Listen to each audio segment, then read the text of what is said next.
Hi guys, welcome to B Banker. स्वागत है आपका आज की क्लास में। आज की वीडियो में मैं हूं प्रीति मैम और आज मैं लेकर के आ गई हूं आपके लिए एक और नई जबरदस्त वाली क्लास। क्या होने वाली है भाई आज की क्लास, चलिए जल्दी से जान लेते हैं। आज पढ़ने वाले हैं बेसिक्स इंग्लिश की सीरीज में नीड टू के प्रयोग। क्या सीखने वाले हैं, क्या पढ़ने वाले हैं भाई? नीड टू के प्रयोग जानने वाले हैं। ठीक है, मैं बताऊंगी नीड टू क्या होता है, कब कहाँ कैसे इसका इस्तेमाल करें, इसका मतलब क्या होता है और ढेर सारे एग्जाम्पल्स भी। तो चलिए शुरू करते हैं आज की क्लास। उसके पहले अगर चैनल पर नए हैं, पहली बार इस क्लास को देख रहे हैं तो जल्दी से कर लीजिए चैनल को सब्सक्राइब करते वक्त बेल आइकॉन दबाना बिल्कुल मत भूलिएगा, ताकि जब भी हमारी कोई नई क्लास आए सबसे पहले आपको पता लग जाए। आप सीधे सीधे हमसे जुड़ सकते हैं इस व्हाट्सएप नंबर के जरिए, जो कि है 7004119526। आप कर सकते हैं हमें किसी भी सोशल मीडिया साइट्स पर फॉलो। तो चलिए शुरू करें आज की क्लास। सबसे पहले जान लेते हैं नीड टू का मतलब क्या होता है। नीड टू का मतलब क्या होता है, यानी कि उसकी मीनिंग क्या होती है। मतलब होता है जरूरत है या आवश्यकता है। क्या मतलब होता है? जरूरत है या आवश्यकता है। यानी कि किसी भी हिंदी वाक्य में अगर जरूरत है या आवश्यकता है जैसे शब्दों का उपयोग आपको करना है, तो आप उसमें नीड टू का प्रयोग कर सकते हैं उसके अंग्रेजी अनुवाद में। ठीक है, तो चलिए जान लेते हैं नीड टू इस्तेमाल किसके किसके साथ होता है। नीड टू का इस्तेमाल आप आई यू वी दे के साथ कर सकते हैं, और ही शी इट और किसी भी नाम के साथ भी नीड टू का प्रयोग कर सकते हैं। लेकिन उस केस में नीड टू नीड्स टू बन जाता है, यानी कि एस लग जाता है नीड के साथ। क्या लग जाता है? एस लग जाता है, और ये बन जाता है नीड्स टू। यानी कि नीड टू का प्रयोग हो गया आई यू वी दे के साथ, नीड्स टू का प्रयोग हो जाएगा ही शी इट और किसी भी नाम के साथ।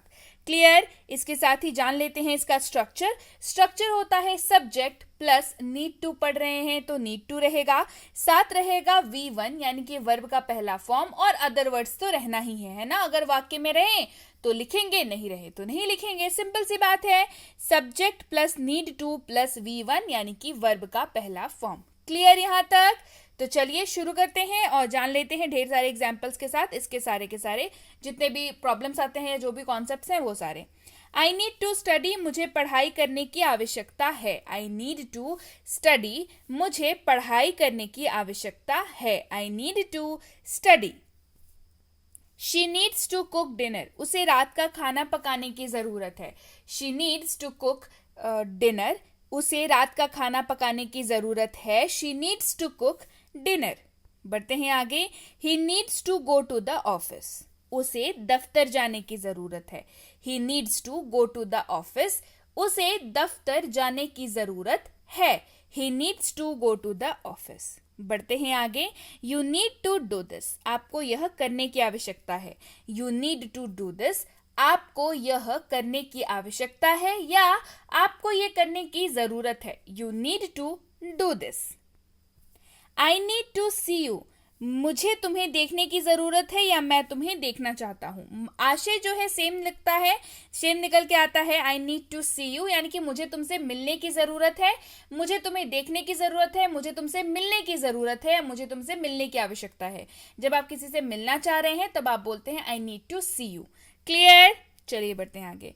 आई need to get something to eat, मुझे खाने के लिए कुछ चाहिए या मुझे खाने के लिए कुछ जरूरत है। मुझे खाने की जरूरत है या मुझे कुछ खाने की जरूरत है। I need to eat something.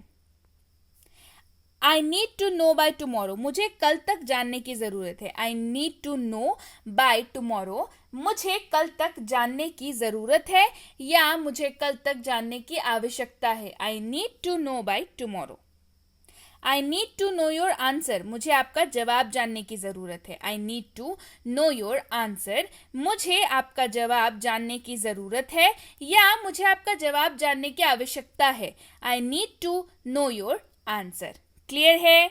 चलिए बढ़े आगे। We need to rent a room, हमें एक कमरा किराए पर लेने की जरूरत है। We need to rent a room, हमें एक कमरा किराए पर लेने की जरूरत है। We need to rent a room, we need to rent a room. Rent a room का मतलब ही हो गया किराए पर लेने की आवश्यकता। ठीक है, किराए पर लेना। रेंट का मतलब होता है किराया, तो आप कमरे का ही किराया देते हैं। We need to rent a room, हमें एक कमरा किराए पर लेने की ज़रूरत है। बढ़ते हैं आगे। I didn't need to take an umbrella with me, मुझे अपने साथ छाता लेने की ज़रूरत नहीं थी। I didn't need to take an umbrella with me, मुझे अपने साथ छाता लेने की ज़रूरत नहीं थी। I didn't need to take an umbrella with me. I think you need to think about the future, मुझे लगता है कि आपको भविष्य के बारे में सोचने की ज़रूरत है। I think you need to think about the future, मुझे लगता है कि आपको भविष्य के बारे में सोचने की ज़रूरत है। I think you need to think about the future.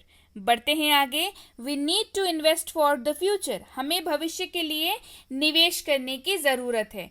We need to invest for the future, हमें भविष्य के लिए निवेश करने की ज़रूरत है। We need to invest for the future. Do we need to help, क्या हमें मदद करने की ज़रूरत है। Do we need to help, क्या हमें मदद करने की ज़रूरत है। Do we need to help. बढ़ते हैं आगे। You need to attach your photo to the application form, आपको अपने आवेदन फॉर्म में अपनी फोटो संलग्न करने की ज़रूरत है। ठीक है, संलग्न करने का मतलब क्या होता है, अटैच करना, उसके साथ उसको लगाना। ठीक है, you need to attach your photo to the application form, यानी कि आपको अपने एप्लीकेशन फॉर्म के साथ अपनी फोटो लगाने की ज़रूरत है, फोटो संलग्न करने की ज़रूरत है। आपको अपने आवेदन फॉर्म में अपनी फोटो संलग्न करने की ज़रूरत है। You need to attach your photo to the application form. Clear है?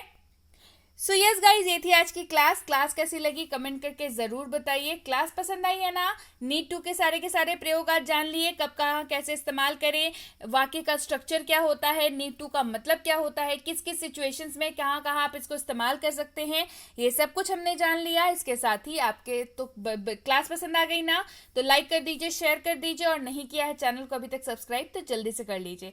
इसके साथ ही आप सबके सामने है भारत का इकलौता मिनी स्पोकन इंग्लिश कोर्स, यानी कि छोटू सा स्पोकन इंग्लिश कोर्स, जिसमें है पिछले 2 साल के रिसर्च चीज़ें। यानी कि पिछले 2 साल के रिसर्च में मैंने और मेरी टीम ने पाया कि अगर आप दुनिया का हर वाक्य ट्रांसलेट करना सीख लें, चाहे जैसे भी हो, चाहे याद करके हो, रट के हो, समझ के हो, लर्न करके हो, जैसे भी हो, अगर आप सीख ले तो क्या फिर भी आप अंग्रेजी नहीं बोल पाएंगे? खुद सोच के देखिए, बिल्कुल बोल पाएंगे।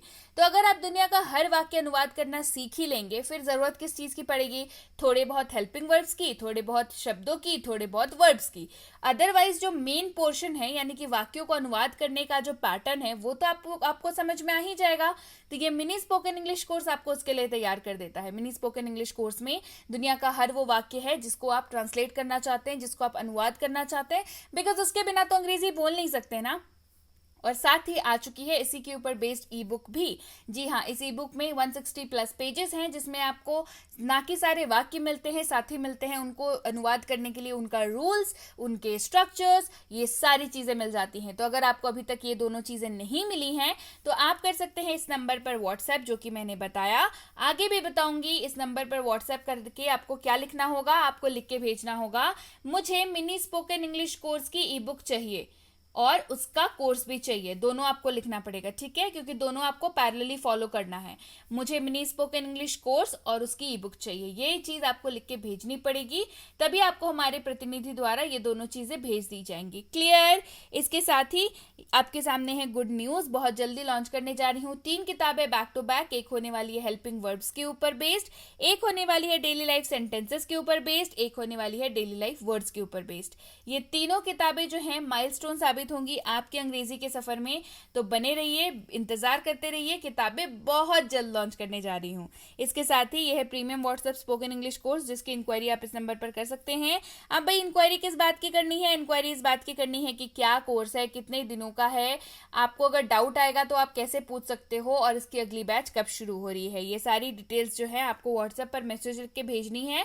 इसके अलावा अगर आपके दिमाग में और भी कोई सवाल हो इस कोर्स से रिलेटेड, तो आप व्हाट्सएप मैसेज लिख करके पूछ सकते हैं, हमारे प्रतिनिधि द्वारा आपको जवाब कर दिया जाएगा। ये जरूर पूछ लीजिएगा कि इस कोर्स की अगली बैच कब शुरू हो रही है, क्योंकि एडमिशन्स जो हैं वो एट रैंडम नहीं होते हैं, पर्टिकुलर डेट में होते हैं।